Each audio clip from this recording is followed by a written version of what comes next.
we have to really think deeply about how we proceed from here.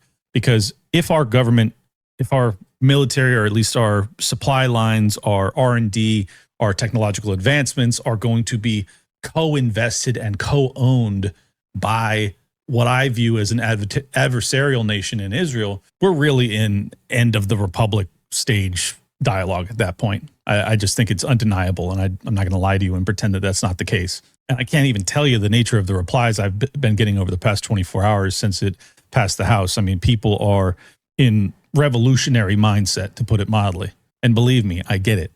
But what I would say, before you start grabbing your muskets, I would highly encourage you not to bow out of the political arena entirely. I think that, well, certainly I think there's not much hope to be had in electoral politics. I do think signaling our displeasure is intelligent in this junction. In fact, it's probably always intelligent to do. And by that, I don't mean just knee-jerk going and voting for Democrats. Democrats, which I might add, are largely on the payroll of AIPAC too. But what I would say is that if you are in a district with a congressional representative that voted for the NDAA with Section 219, you have to vote against them. I really don't think it's enough to just stay home.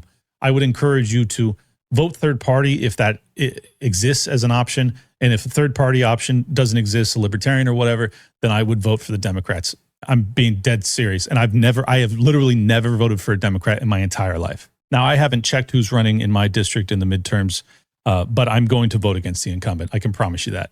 I'm going to vote either Democrat or independent libertarian, whatever other option is most well suited for my worldview. I will be supporting them. And I really hope that all of you will do the same.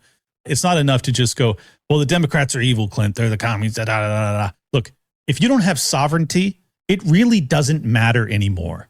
Okay? And if your congressman just voted to give away the sovereignty of your nation, and you're still going to look me in the eyes and say, Clint, I have to vote for them. The Democrats are too dangerous. I don't think you understand what we're up against. I don't think you really understand what time it is. And no, I'm not downplaying how egregious the Democratic Party is.